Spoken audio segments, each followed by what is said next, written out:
Shooting it raw? Yes, shooting it raw.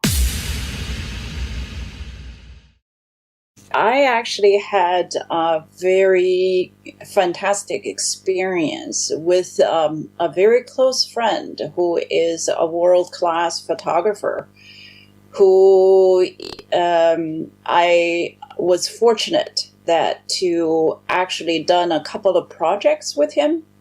One in Cuba, the other one in Seychelles for a couple of magazines and projects for a book as well. So I think photography can be absolutely magical if the photographer really understands how the light makes the way that we look through the lens make it magic. Mm-hmm. Yeah. So I mean, he's the old class photographer. Basically, for more than 30 years, did not use any digital editing. So he would stay out there. He's the light chaser. So he chases the light. That's a nice way of putting it. Yeah. So he would sometimes waiting for days and for a perfect shot. And he, of course, thinking those of us who are doing photography like a machine gun, using a camera, like do, and then choose one. No, photography for him, it really is art. I think photography for a lot of us is probably a visual journal, and to record a particular moment that we want to capture and remember. Right. But photography done well is absolutely magical. Beautifully said. Beautifully said. So, first of all, Ying Ying Liu. Am I saying your name incorrectly? Yeah, Ying Ying Liu, yeah. Ying Ying Liu, okay. Thank you for joining me on the podcast. And we're going to get to know all about you and your really surprising work. And just so I know, I've read it. I've read the organization, read the name a bunch, but I haven't read how to say it. So is it Lumivoce?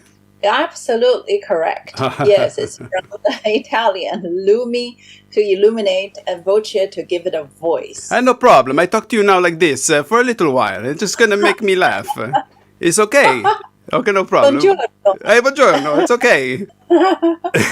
My Italian friends will love you. Okay.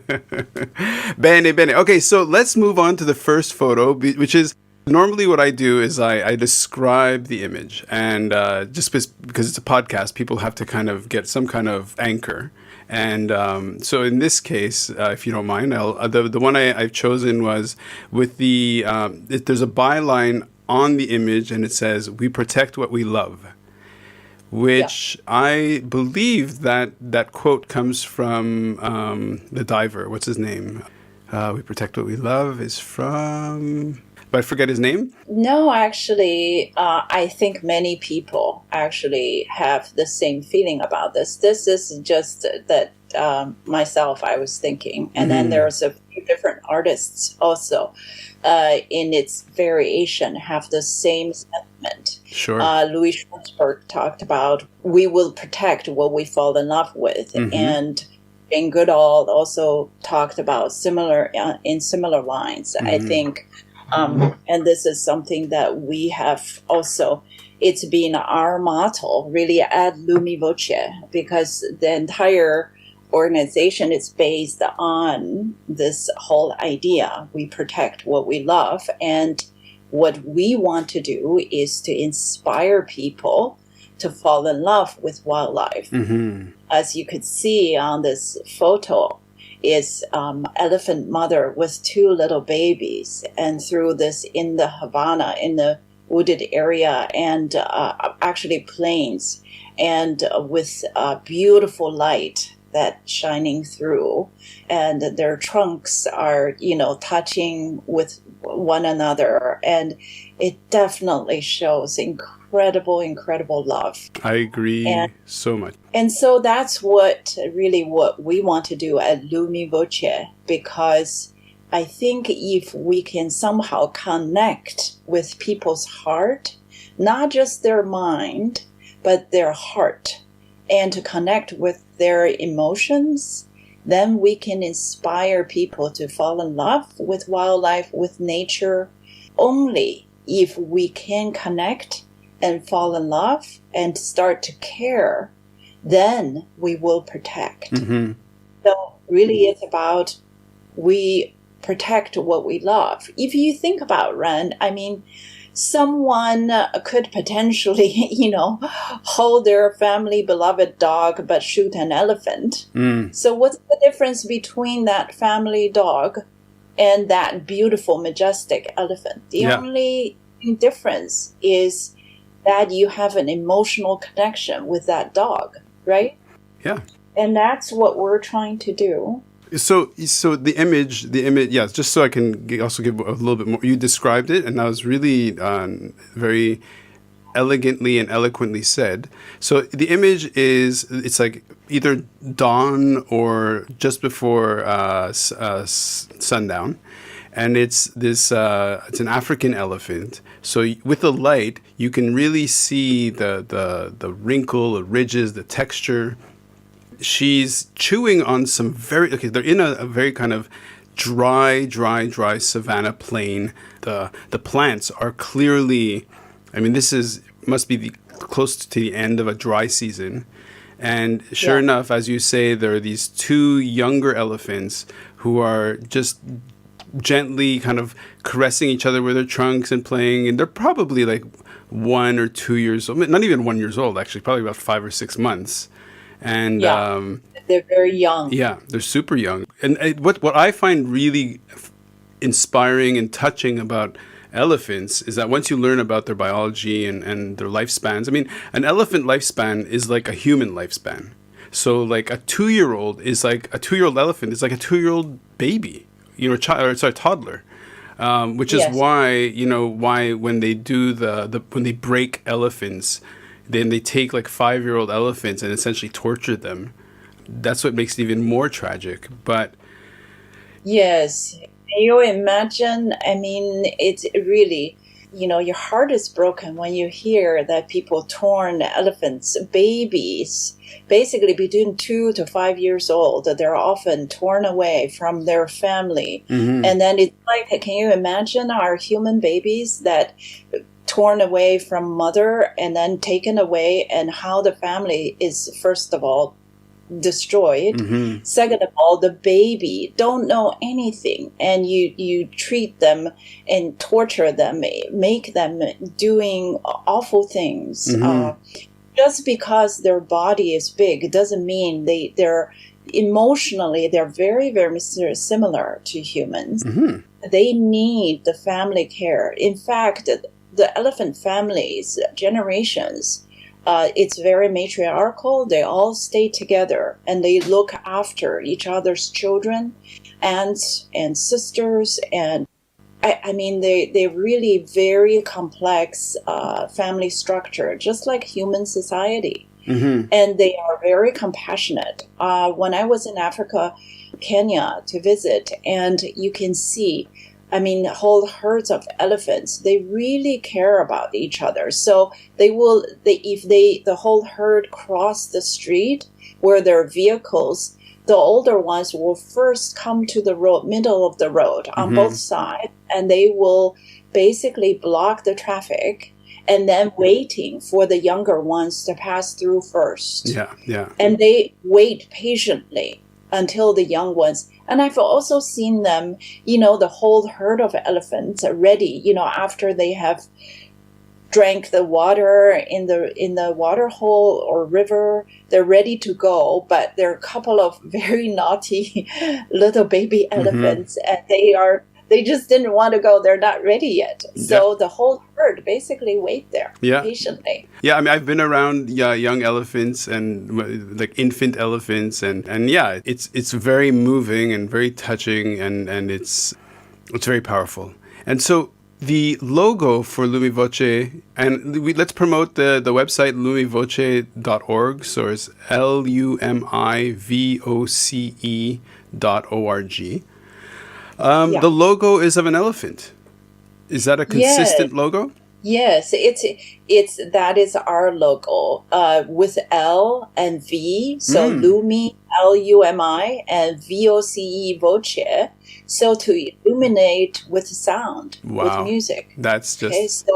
so L and V, and we had a young designer from Shanghai and did this for us, and it's beautiful. It is an elephant with the nose like a musical note. If you notice that, yeah, that's our logo. It really, we protect what we love. Really, it's all about developing compassion in the young.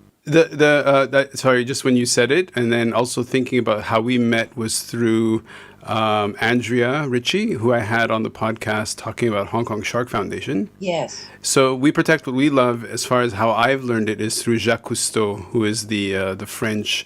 Then as you say, it's been used, and of course it's quite obvious. But how the person I was thinking about was Jacques Cousteau, the French explorer and diver. But Yes. so was Lumivoce born first by elephant conservation, or how did this begin? That's a good question. Okay, how did I begin? Actually, it took many years. Like everything, you sort of experience life, and then it all come together. I grew up with music. So first of all, I grew up actually in a cross world of sound and image. My father is a composer, and my mother is an artist, painter. And so I have both sound and image in my world. But music, it's a very important part of my life. So I grew up studying classical music, and I went to the West, went to Eastman. I have a doctorate in piano performance and literature from Eastman School of Music. Wow. And then I was a professor for 15 years. But what, I love travel. So my husband and I traveled a lot. In the travel, I have to say, I've learned so much. And a couple of things that stood out.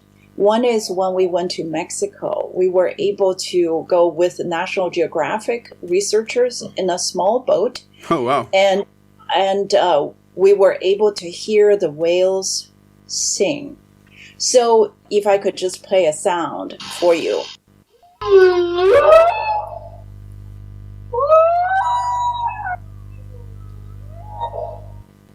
It's incredible. I mean, we heard them at the time in Mexico, in the deep sea, when they put the mic in there. I mean, it really hit me. Like, it's incredible. They communicate. Each whale has a different song. And they are not so different from us. They have their own language. We just don't understand. So that's one thing. And another poignant moment in my travel was meeting those two elephants in Thailand, those two rescued elephants. So, we talked earlier about elephants, how they're so similar to us. But what I was impressed and inspired, really touched, my heart was touched by these two elephants, was those two. They were both drafted when they were babies from the wild and then into the logging industry. Then they were, basically because they're bigger, so they were sent into the forest to pull the logs from the forest. So they were subject to these heavy labor for decades. Wow. So one of them, because of the heavy labor, they were not letting them rest and continues to work, and her joints were swollen. So instead of letting the elephant rest, of course, they're abused to the elephants. And so they give her a lot of medicine and just so that she will keep working. They gave her so many drugs. Eventually, her joints were locked up. She cannot bend down any of her joints. Oh, wow. And that is very difficult because elephants have to lie down to sleep, generally speaking. Okay. I mean, they can doze off, but they lie down to sleep. And she cannot. Oh, So no. when both of them were rescued, this particular elephant had to stay at the medical ward and to basically, detoxify Wow. all the drugs. But the other elephant can walk free in this elephant nature park in Yeah. Thailand. Yeah. But she chose to stay by her friend's side 24/7 so that they can lean on each other and rest. I Wow. mean, I fed both of them. It was so touching, that compassion Mm-hmm. for one another. I mean, they're so intelligent and so compassionate. I think if elephants can display such compassion to one another, I was wondering, what are we capable of as humans? And that's what really got me thinking. I have this strong conservation ethic, and I gravitate to certain people who are conservationists, and we talk. But I have to say, your approach is I haven't seen it before, and just thinking about it and talking to you and listening to the role of music in your own life and sound in your own life. We already know how much sound is an important part within an elephant's life in terms of communication, in terms of perception and awareness. So maybe you can explain a little bit about how you connect humans, the people, with how we hear, with conservation efforts, with wildlife, because I have never seen a group that does it in the way that yours does. And Lumivoce seems to be doing some really unique and moving work. So can you describe a little bit Lumivoce's approach? Yeah, absolutely. We are deeply rooted in sound and image, but we are mostly coming from the sound area. So if you think about it, in fact, there's a lot of research. One of our collaborators, the Nature Conservancy, their chief scientist, and they actually record a healthy forest sound and a forest that be destroyed, logged off, and the sound spectrum. Wow. There's a huge difference. It's like analog versus digital. For instance, the whole sound spectrum of a healthy forest, it's incredible. I mean, all the bandwidth, right? And full of different sounds. But if you thin it out like a digital, then it's like when you cut down certain forests and then all the species are lost, then you don't have that full spectrum anymore. You will have this very thin sound. Right. So where we're from, if you think about BBC's Blue Planet, right? Planet, that series, which is incredibly inspiring, they're coming from the visual perspective. A lot of it today, like Louis Schwartzberg, all of these very moving images and videos, the BBC Blue Planet, they are coming from the visual aspect of the art. And then people like Hans Zimmer, that they put this beautiful music to accompany the visuals. For Lumivoce, it's the opposite. We're coming from the sound perspective, and then we put images to help people to have that kind of impact. Our very first music conservation video is we recorded a track. I picked a very iconic classical melody, Schubert's Ave Maria. Everybody knows this melody, right? La, la, la, la, la, la, ya, di, da, da, da. Then I sang without words, just the music alone. And then my producer, arranger, Rob Copeland, had arranged it to actually arrange it with African drums and African instruments, so that we mix a very iconic Western classical melody everybody knows, but we recreated it. and paired it with the African sounds, indigenous sounds and rhythms, and completely reinvented that music. And then we then have a production company and put all the featured African wildlife, Wow. elephants, rhinos, and all the African top 5, and with the sounds of elephants. For instance, if you hear it, we mix the sounds of wildlife. For instance, the elephant trumpet. Let me show you. We have elephant sounds. We have like 30 plus wildlife sounds in there in our track. So this is totally a new genre.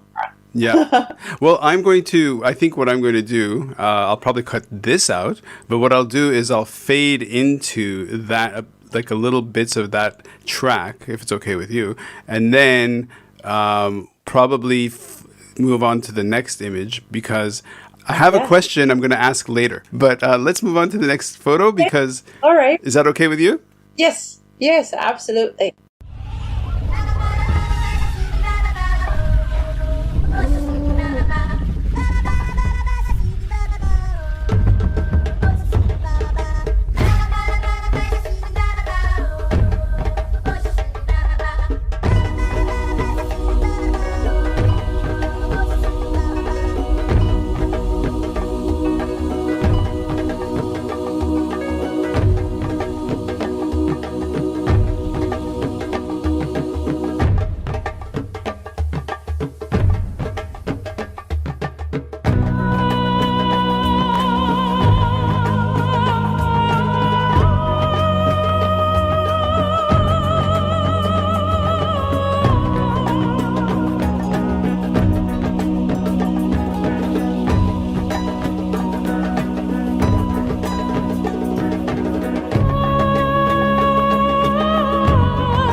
So is life really a gift? Really?